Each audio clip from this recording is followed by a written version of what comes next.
The dust of the Wyoming Trail clung to August Pierce's weathered face as he urged his chestnut mare toward the small settlement of Timber Creek.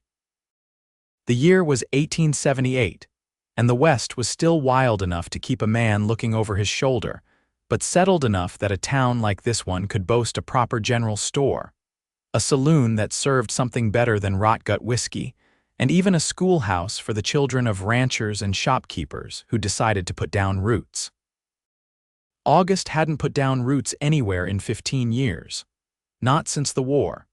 Not since he'd buried the last of his family back in Missouri and headed west with nothing but his father's rifle and a heart full of ghosts. The main street of Timber Creek was quiet as he rode in, the late afternoon sun casting long shadows across the weathered boardwalks. A few townsfolk nodded in his direction, but August kept his eyes forward, his expression neutral beneath the shadow of his wide-brimmed hat. He wasn't looking for conversation. Just supplies, maybe a hot meal and a place to sleep that wasn't the hard ground for a change. He tethered his horse outside the general store, patting the animal's neck before stepping onto the boardwalk. The bell above the door jingled as he entered, and the shopkeeper, a round man with spectacles perched on his nose, looked up from his ledger. "Afternoon, stranger. What can I help you with today?" August touched the brim of his hat in greeting. "Just passing through." "Need some beans, coffee, ammunition for a Winchester 73, and whatever you've got in the way of jerky." "Got all that right here," the shopkeeper said, moving around the counter. "Where you headed, if you don't mind my asking?" August minded. He minded every question that required him to explain himself. "North," was all he said, and the shopkeeper seemed to understand that further conversation wasn't welcome. As the man gathered his supplies, August surveyed the store. It was well stocked, with shelves of canned goods, tools, fabric, and sundries. A woman was examining bolts of cloth near the back, her back to him, dark hair pinned neatly at the nape of her neck. The shopkeeper returned with August's items. "That'll be $2.35. August paid and was gathering his purchases when the bell above the door jingled again. A young boy of perhaps 10 years burst in, breathless with excitement. "Pa, the stage is coming," the shopkeeper smiled. "Thank you, Timothy. Now don't slam the door, son." The boy nodded and dashed back outside. The shopkeeper turned to August. "Monthly stage brings mail and passengers, tends to liven up our little town for a day or two." August grunted in acknowledgement, not particularly interested in Timber Creek's brief moments of excitement.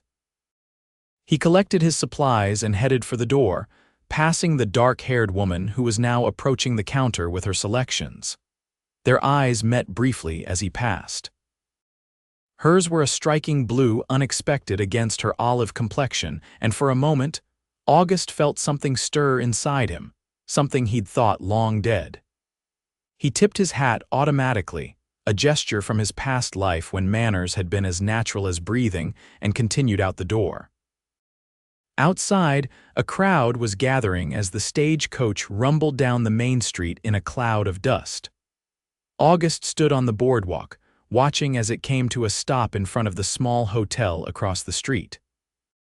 He should move on, find a campsite outside of town, but something kept him rooted to the spot. The stage door opened, and passengers began to disembark. A businessman in a dusty suit, a middle-aged couple, and finally, a young woman in a simple blue traveling dress, her blonde hair partially visible beneath a practical bonnet. She looked tired but determined as she surveyed the town that was to be her new home. August knew the look. He'd seen it in his own eyes years ago, before they'd grown hard with the things he'd seen and done. Hope mingled with apprehension. The belief that this place would be different, would be better. He turned away. It wasn't his concern. None of these people were. The saloon beckoned from down the street, the Silver Dollar, according to the swinging sign. August headed that way, his spurs jingling softly with each step. A hot meal and a drink before he headed out to make camp. That was all he needed. The saloon was half full, mostly locals by the look of them. A piano player tapped out a lazy tune in the corner, while a bartender in a stained apron polished glasses behind the bar. August made his way to an empty table in the corner, where he could keep his back to the wall and his eyes on the door habits that had kept him alive through years of drifting.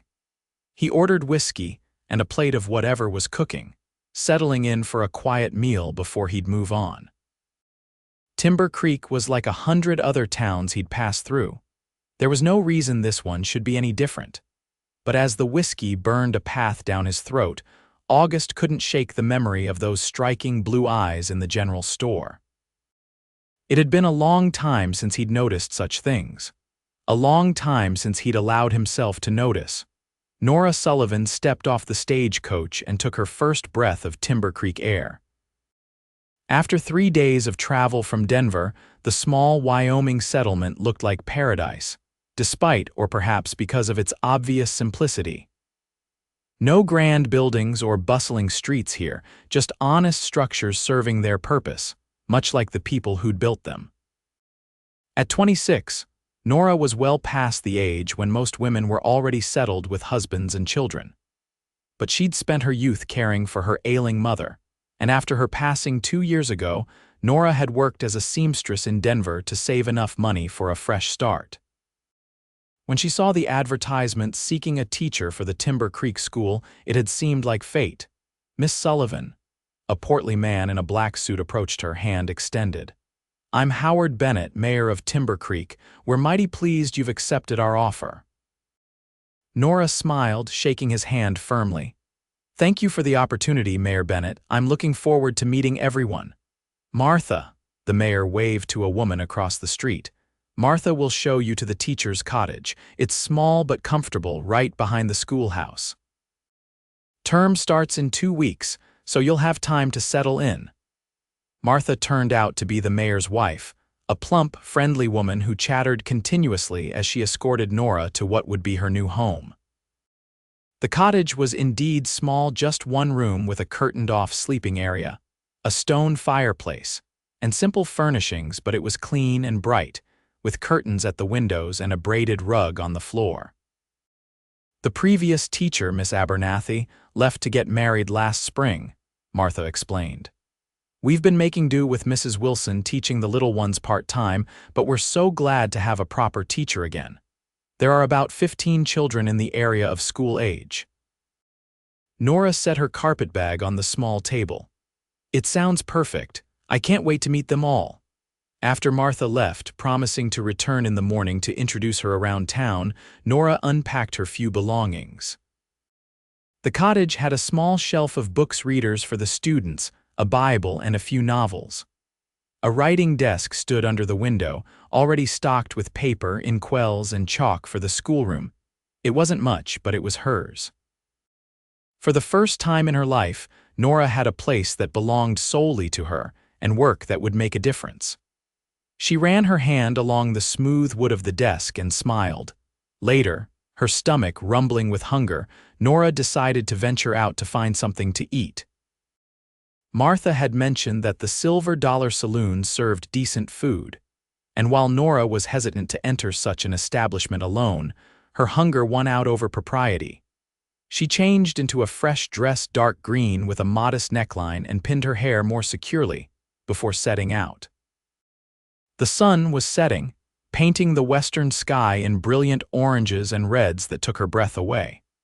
The mountains in the distance stood like sentinels against the fading light. The Silver Dollar was noisy compared to the quiet streets, but not rowdy. Several heads turned as she entered. A lone woman in a saloon was still uncommon enough to draw attention, but Nora held her head high and approached the bar. "Excuse me," she said to the bartender. "I was told you serve food." The man nodded. "Yes, madam, got stew tonight and some biscuits." "You can take a seat anywhere and I'll bring it over." Nora glanced around, noting an empty table near the wall. As she made her way toward it, she passed another table where a solitary man sat, his face half hidden by the shadow of his hat. Something about the set of his shoulders, the way he held himself apart from the room while remaining acutely aware of everything in it, caught her attention. When she passed, He glanced up briefly, and Nora recognized him as the man from the general store earlier.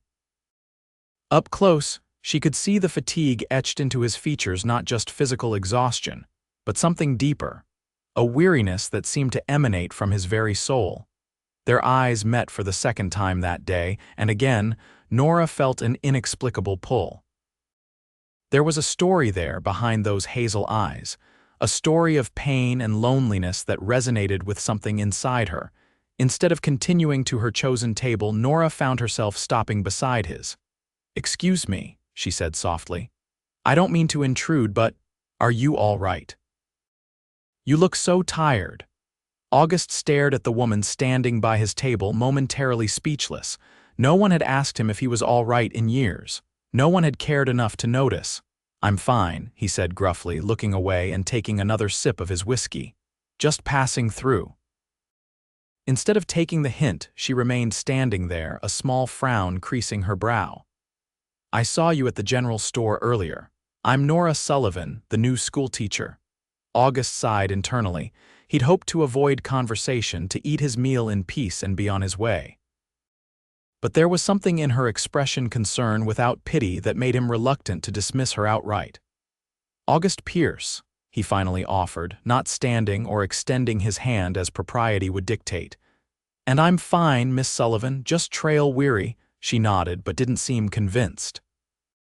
"Would you mind if I joined you? I'm new in town and don't know anyone yet." Every instinct told August to refuse. He'd spent years keeping his distance from people, especially the kind-eyed sort who might try to dig beneath his carefully constructed walls. But the words that came out of his mouth surprised him. "Suit yourself." Nora sat across from him, arranging her skirts with practiced ease. The bartender approached, and she ordered the stew and a cup of coffee. When he left, an awkward silence fell between them. "Where are you headed, Mr. Pierce?" she finally asked. "North," he said, the same answer he'd given the shopkeeper. Then, feeling inexplicably compelled to elaborate, he added, "No particular destination in mind." A drifter, then. There was no judgment in her tone, only curiosity. "Some might call it that." August cut a piece of the tough beef on his plate. "I prefer to think of it as not being tied down." Nora's food arrived, and she thanked the bartender with a warm smile that transformed her features. August found himself watching the way her eyes crinkled at the corners, the small dimple that appeared in her left cheek. "And what brings you to Timber Creek, Miss Sullivan?" he asked, surprising himself again. He rarely initiated conversation. "A teaching position," she replied, blowing on a spoonful of stew. "I was in Denver before, working as a seamstress, but I've always wanted to teach. When I saw the advertisement, it seemed like Providence." August nodded. "Small towns are always in need of teachers. The children here are lucky to have someone who wants the job." "Do you have family somewhere, Mr. Pierce?" Nora asked after a few minutes of silent eating. The question hit him like a physical blow, as it always did. "No," he said shortly, "not anymore." Something in his tone must have warned her off that line of questioning, because she changed the subject. "How long have you been traveling?" 15 years, give or take." The admission felt strange on his tongue. He rarely spoke of himself at all. Nora's eyes widened slightly. "That's a long time to be on the move." August shrugged. "It suits me." "Does it?" The simple question, asked without challenge but with genuine interest, caught him off guard. Before he could formulate a response, the saloon doors swung open and a group of cowboys entered, loud and boisterous from already having had a few drinks elsewhere. One of them spotted Nora and nudged his companion, pointing in her direction with a leering grin. August felt a familiar tension creep into his shoulders. He'd seen this scenario play out before in countless saloons across the West. A pretty woman alone, or in this case with a stranger who might not interfere, was too tempting a target for some men. Sure enough, two of the cowboys detached from their group and sauntered toward their table. The taller one, with a scraggly beard and tobacco-stained teeth, planted his hands on the table and leaned toward Nora. "Well now, what's a pretty little thing like you doing in a place like this?" His breath reeked of cheap liquor. Nora straightened her spine. Having dinner, as you can see. Please excuse us." The cowboy's friend laughed. "Ooh, she's got spirit, I like that. Why don't you ditch this old-timer and come have a drink with us? We'll show you a good time." August set down his fork deliberately, his hand drifting toward the revolver at his hip. He didn't want trouble, but he wasn't about to let these two harass the woman. "The lady said excuse us," he said quietly, but with an edge to his voice that made both men look at him more carefully. "I suggest you move along." The bearded cowboy narrowed his eyes. "What's it to you, mister? She your woman?" "I'm the new schoolteacher," Nora interjected firmly, "and I'd appreciate it if you gentlemen would conduct yourselves with the respect you'd want shown to your own sisters or mothers." Her calm authority seemed to take some of the wind out of their sails. The second cowboy tugged at his friend's arm. "Come on, Frank, let's get a drink. Teacher ladies ain't worth the trouble." Frank hesitated, his pride clearly wounded, but after a tense moment he stepped back. "Your loss, lady," he muttered, but allowed himself to be led away to the bar. When they were gone, Nora released a shaky breath. "Thank you for your support, Mr. Pierce." August nodded, surprised to find his heart racing. Not from fear he'd faced down worse than drunken cowboys, but from a surge of protectiveness he hadn't felt in years. "Are you all right?" "Yes," she said, offering a small smile. "It's not the first time I've had to deal with unwanted attention. Though I admit I didn't expect it on my first night in town." "Men like that are everywhere," August said grimly. "You should be careful about coming to places like this alone." "I don't intend to make a habit of it," Nora assured him, "but I was hungry and my pantry is currently empty." She studied him for a moment. "You were ready to fight them if necessary, weren't you?" August shrugged. "Wouldn't have been much of a fight." She tilted her head, considering him. "No, I don't suppose it would have been. You've been in many fights, I take it?" "Enough." He didn't elaborate, and she didn't press. They finished their meal in a silence that was somehow less awkward than before. When Nora had eaten the last of her stew and drained her coffee cup, she folded her napkin neatly beside her plate. "It's getting late. I should return to my cottage." She hesitated. Would you mind walking me there? Just in case our friends at the bar are still feeling confrontational." August glanced toward the bar where the cowboys were now engaged in a rowdy card game. They seemed to have forgotten about Nora, but it wasn't worth taking chances. "Of course." He paid for both their meals despite her protests, and they stepped out into the cool evening air. The streets of Timber Creek were quiet now, with only a few lanterns glowing in windows. The stars overhead were brilliant in the clear night sky, more numerous than they ever appeared in larger towns. "It's this way," Nora said, gesturing toward a small path that led behind the schoolhouse. "It's not far." They walked in silence, their footsteps crunching on the packed dirt. August found himself acutely aware of her presence beside him, the subtle scent of lavender that clung to her clothes, the way she moved with quiet confidence. "Here we are," she said as they reached a small cottage. A lantern had been left burning in the window, casting a warm glow onto the path.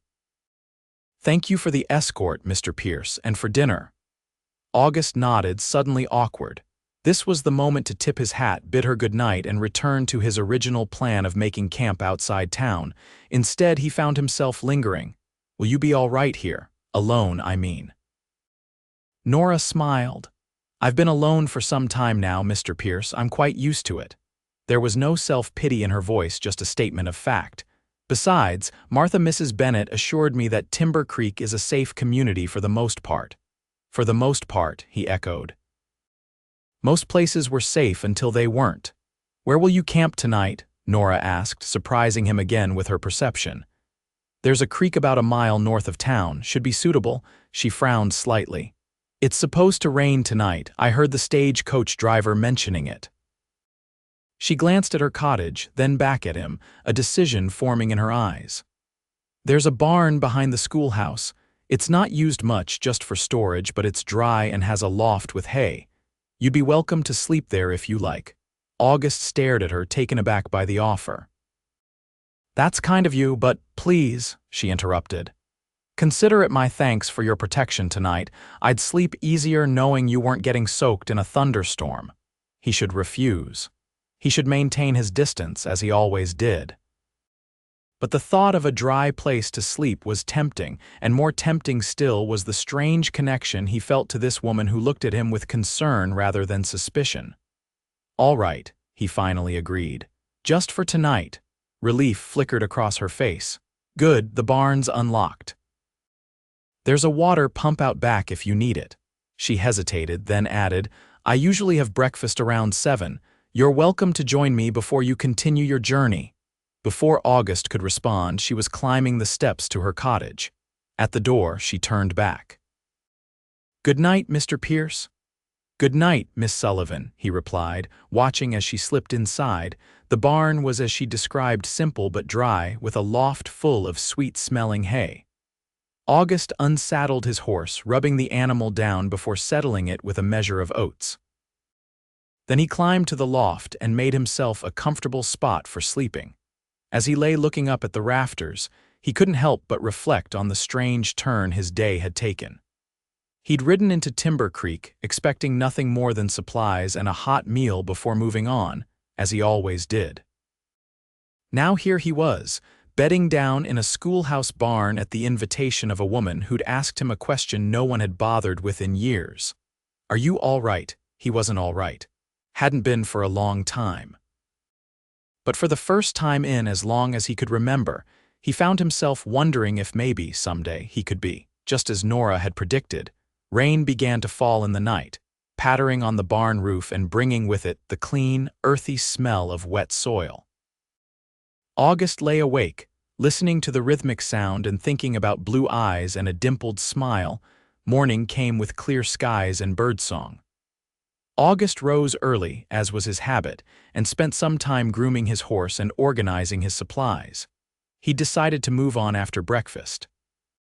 One night in a town was already more than his usual stay. At precisely 7 o'clock, he found himself standing outside Nora's cottage, hat in hand, feeling strangely nervous.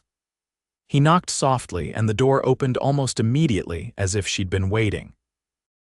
"Good morning, Mr. Pierce," Nora greeted him, her hair loose around her shoulders in a way that made her look younger, less formal than the previous evening. "Please come in."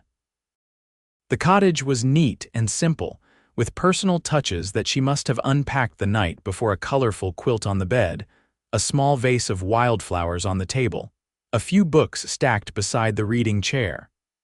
The smell of coffee and frying bacon filled the small space. "I hope you slept well," Nora asked, returning to the small stove where she was cooking. "Better than I have in weeks," August admitted, still standing awkwardly near the door. "Thank you for the accommodation." "Please sit down," she invited, gesturing to the table where 2 places had been set. "Coffee's ready if you'd like to pour." August did as she suggested, filling 2 cups with the steaming brew from the pot on the stove. The domesticity of the scene was foreign to him after so many years of solitary meals around campfires or in crowded saloons. Nora brought over a plate of bacon and another of biscuits, then returned with a jar of preserves. "It's not much, I'm afraid. I still need to stock my pantry." "It's more than generous," August assured her. He waited until she was seated before picking up his fork, another habit from his former life that had somehow survived the years of drifting. They ate in comfortable silence for a few minutes before Nora spoke again. "So, Mr. Pierce, what will you do in the north?" August paused, fork halfway to his mouth. "I don't know," he said honestly. "Same as I do everywhere, I suppose. Find odd jobs when I need money, keep moving." "And what did you do before you started moving?" Her question was gentle but direct. August set down his fork. No one had asked him about his past in a very long time, and he'd grown accustomed to not speaking of it.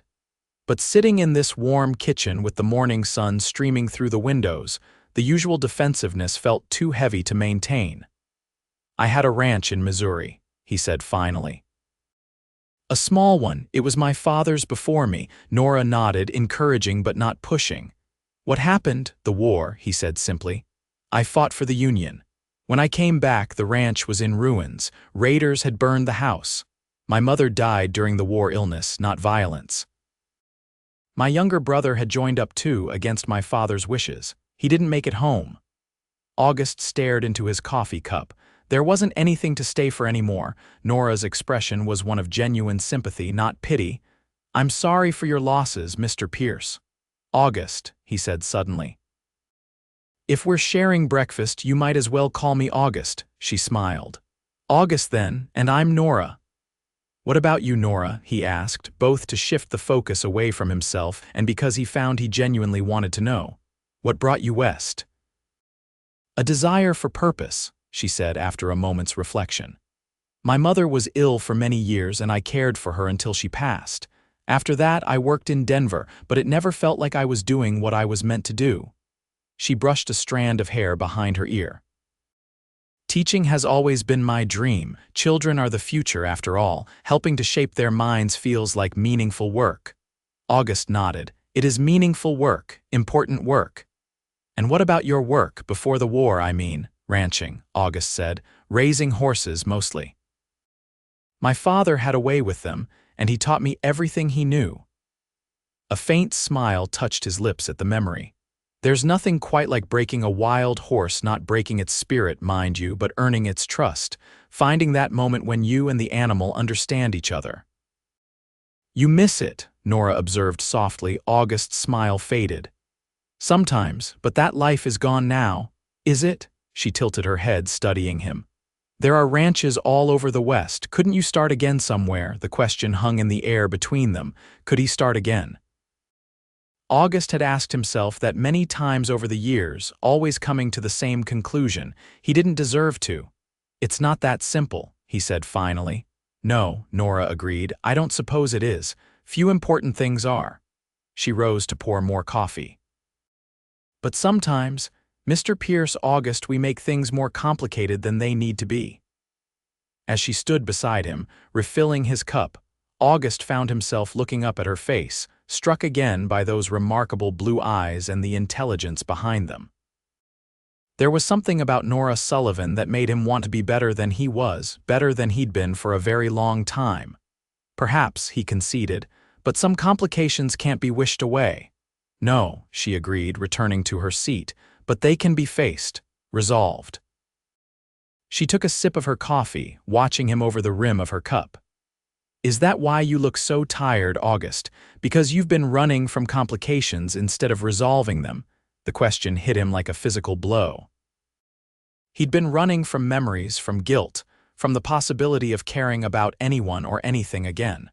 Running until exhaustion became his constant companion, so familiar he hardly noticed it anymore.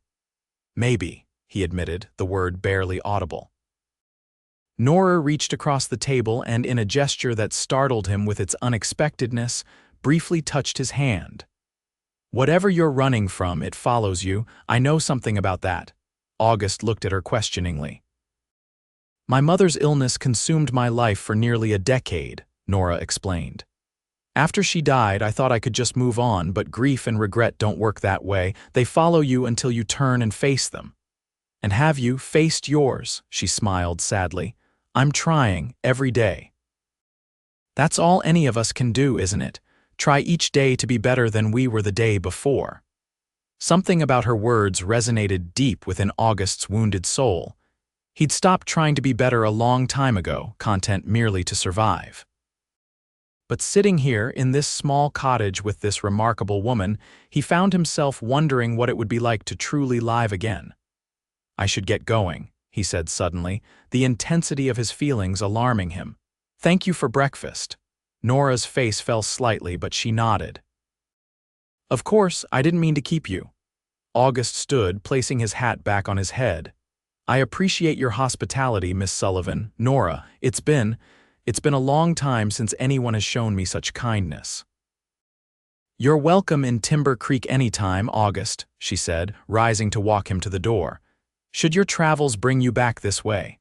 At the door, he paused, suddenly reluctant to leave. "I hope your teaching position brings you everything you're hoping for." "Thank you," she said softly. "And I hope you find what you're looking for in the North, or that it finds you."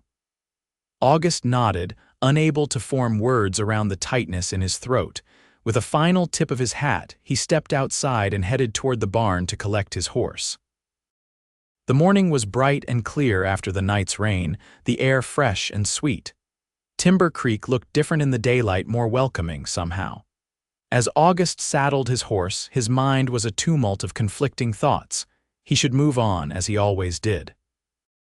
Keep to the pattern that had sustained him for 15 years. But for the first time in those 15 years, the thought of riding away from this place, from Nora Sullivan, felt like a mistake. What was it about her that had pierced the armor he'd built around himself? Her kindness, her directness. The way she'd looked at him, not with judgment, but with understanding, leading his horse out of the barn. August paused, gazing back at the small cottage where Nora was presumably clearing away their breakfast dishes. She'd asked him why he looked so tired, and in doing so, had made him face a truth he'd been avoiding. He was exhausted, not just physically but in his soul. 15 years of drifting, of purposeless existence, of keeping everyone at arm's length. 15 years of punishing himself for surviving when others hadn't. August stood at a crossroads, both literal and figurative. The northern trail beckoned, the path he'd told himself he would take. But for what purpose? To find another town, another temporary job, another solitary campsite. Or he could stay, just for a little while. See what might develop between him and Nora Sullivan, the schoolteacher with the searching blue eyes who'd seen his weariness and cared enough to ask about it. The choice terrified him. Staying meant vulnerability. It meant the possibility of loss. It meant facing the pain he'd been running from for so long. But leaving meant never knowing what might have been. It meant continuing the half-life he'd been living, existing but not truly alive. August closed his eyes, feeling the weight of the decision pressing on him. When he opened them again, he found his gaze drawn once more to Nora's cottage, where she now stood in the doorway watching him. Their eyes met across the distance, and in that moment, August made his choice. With a deep breath, he turned his horse toward the livery stable instead of the northern trail. He would board the animal there, find a room at the hotel, and see about work in town. Just for a while, he told himself, just to see what might happen. As he approached the cottage again, leading his horse, Nora's expression transformed from surprise to a smile that seemed to illuminate her entire face. "Changed your mind about the north?" she asked when he was close enough to hear. August felt the corners of his own mouth turning up in a smile that felt foreign but welcome. "Thought I might stay in Timber Creek a while. I hear they could use someone who knows horses." "Is that so?" Nora's eyes danced with barely suppressed joy. "That's so," August confirmed, "and I thought, maybe we could have dinner again tonight, if you're amenable." "I'm amenable," Nora said, her dimple appearing as her smile widened. "Very amenable indeed." As they stood there, smiling at each other like fools in the morning sunlight, August felt something he hadn't experienced in 15 years. Hope. Hope that maybe, just maybe, he could start again, that he could find purpose again and perhaps even happiness. All because a kind-hearted schoolteacher had asked him why he looked so tired.